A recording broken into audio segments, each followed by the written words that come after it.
how important it is that we're going to get what Jesus said, I've come to give you life abundant.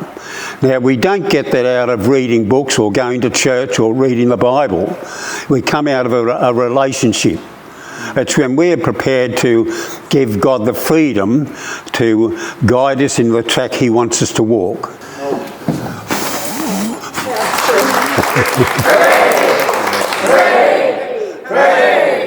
Thank you.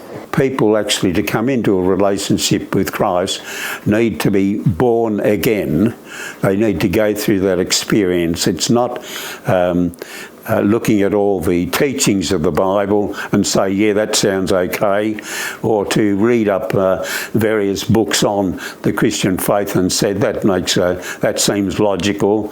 It's a matter of that person coming to a point where they realise their state before God, their need of forgiveness, and to turn back to him away from their own selfish way of life and to put their faith and trust in him. Well, I was doing the 2-year Bible college course at the Croydon Bible College, and toward the end of the 2 years they invited one of the Church Army people to come and speak, which is a most unusual thing for an interdenominational college to do that.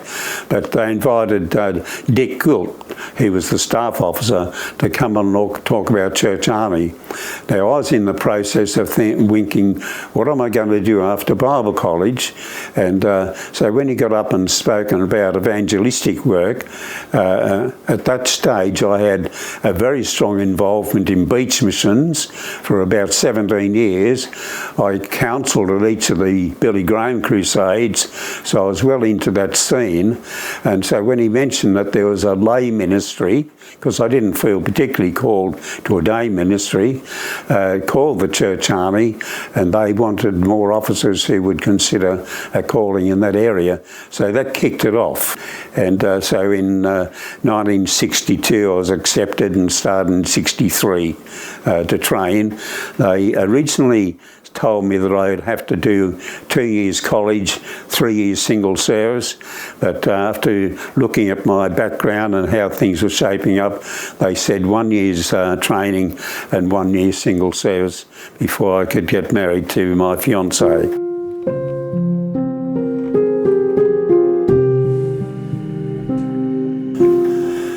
Well, I was actually born the year before Church Army started. The big event was that a team of officers came from the UK to commence the Church Army here in Australia. The key people probably would be John Cowlin, who was the head of the team that came out from the UK. And I think in his contact with bishops and clergy and so on, and so there were folk coming on to an interest level at least with the foundation of the Church Army that has helped to form it into an Australian society and not just to a transplant English society. Tell me the old story. Tell me the old story of Jesus and his love. This is what appealed to me about it, is that they are, as it were, an army of evangelists who are out to make sure people understood the simple gospel of Christ. And so their training and the appointments that are made are all geared to that place. So in the selection of people for training, interviews very often had to include a very clear wording, why are you coming into the Church Army? And we wanted to gain a reading that they were already involved in evangelistic ministry. Most of its training was done in Newcastle up till the time I came in when I was 30 in 1963. It came to Croydon here in Sydney.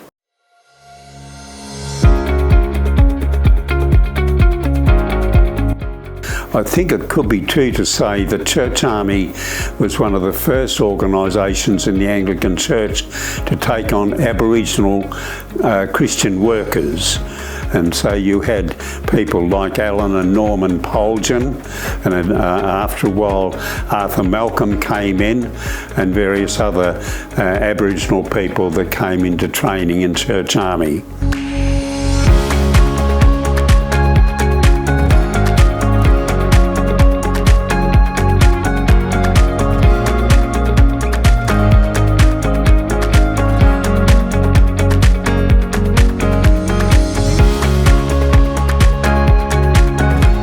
And so I think it was good foresight on the part of Church Army to take on some Aboriginal workers early in the piece, train them and send them out to their own people.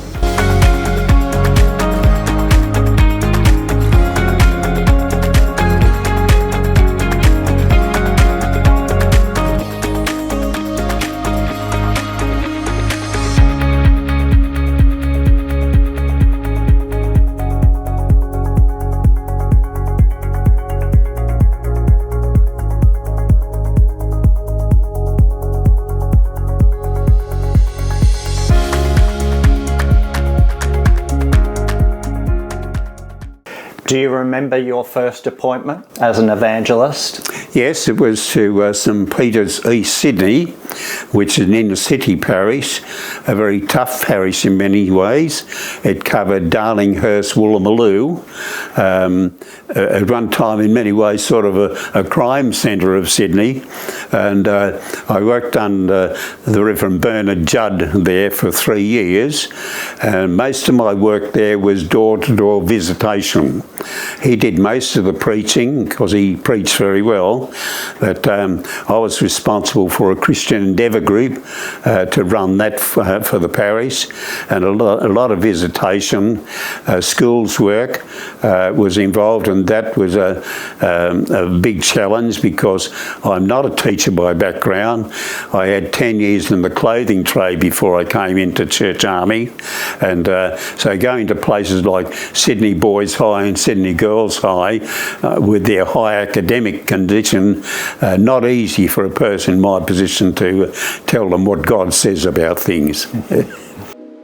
One of the points that the principal of the college, Graham McRobb, emphasised is that we're not there to do maintenance. We're there to do actually foundation work of people coming to Christ. And I think for the majority of the Australian Church then, and it probably to a large degree still the same, the church is doing maintenance work. It's keeping the show going the way it's always been going. When I went to Campbelltown, is that there was a good priest doing a very good job there, and he wanted an assistant who would focus on foundation work, particularly in the branches of the parish.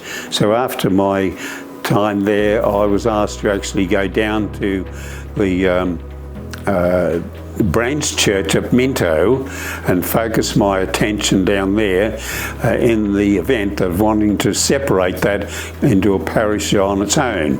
And he wanted to focus on just building up a congregation and to establish it to the point where a missionary, a minister could come and build it from that point on. So that was typical of what a lot of Church Army people were doing.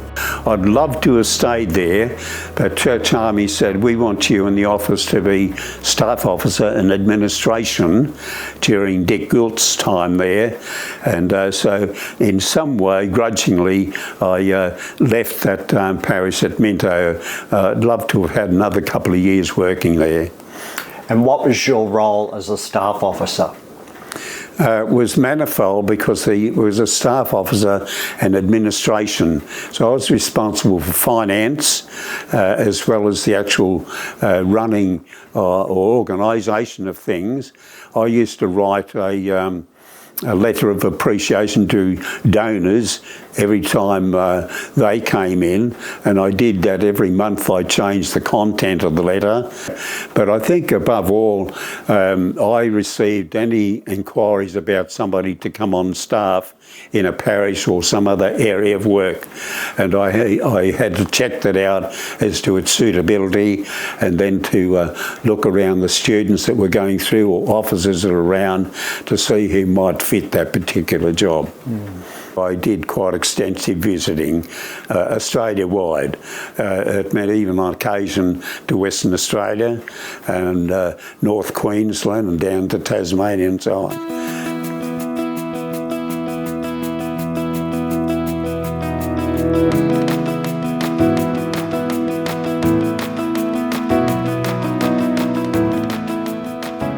But when the new leader came in, I'd been 11 years staff officer, and he suggested that I should look an appointment in the field, and that was an interesting thing, because what happened, I said, well, I'd like to go back into inner city or new areas work. He wrote to the Archbishop of Sydney, Donald Robinson, and he wrote back and said if Brian would accept my ordination of him, I'd like him to go to a parish which was in a very low state at Auburn, and so we had 10 very valuable years at that parish there. I became very involved in ministry, where I was the minister with funerals. I'd lost my wife through death some years before, and I had an appreciation of what that was about, and so I did many funerals while I was there, simply because I could identify with people in their loss. And I tried to make the funeral service also an evangelistic opportunity to help people to appreciate the message of the gospel. Do you have any personal reflections on Church Army winding up? Do you see that as a sad thing? Can it be a positive thing? To me, it's a sad thing, because it has been my life. It's now 60 years this year. I'm still regarded a Church Army officer, but I think that it's sad in many ways, because it was giving a lead to the church. And I think that the opportunities that came in a parish setting, particularly, to have somebody on staff who just gave that their focus, it's very hard to accept.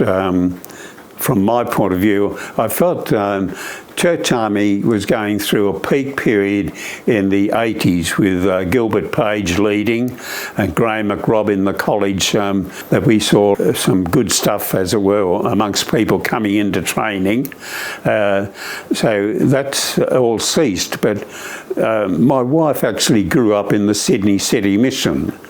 It no longer exists as it was. They were very involved in evangelistic work, but they're now, it's only welfare work. Now, a group like the Open Air Campaigners were running for many years. It no longer exists.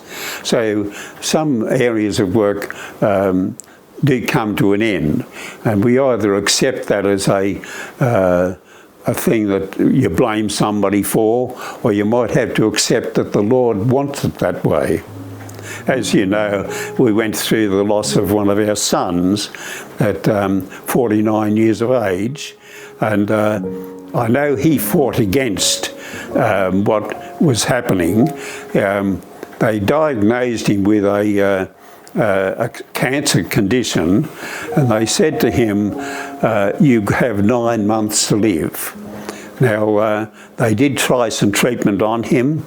It wasn't successful, and just over 9 months, about a fortnight over that, he passed away. I think it was only toward the end that his brother said to him, Warwick, I think it's about time you let God be God. And that was a breakthrough. After that, Warwick almost relaxed and say, well, this is the way the Lord wants it. And he passed away, I think it was only a fortnight after his brother said that. There are things that come into every human experience that we have just got to accept. We have a creator who's all wise and supreme above our understanding, and so we've just got to know that he knows what he's doing. And yeah, I think we've just got to see what purpose God has in it and fit in what his revised version is.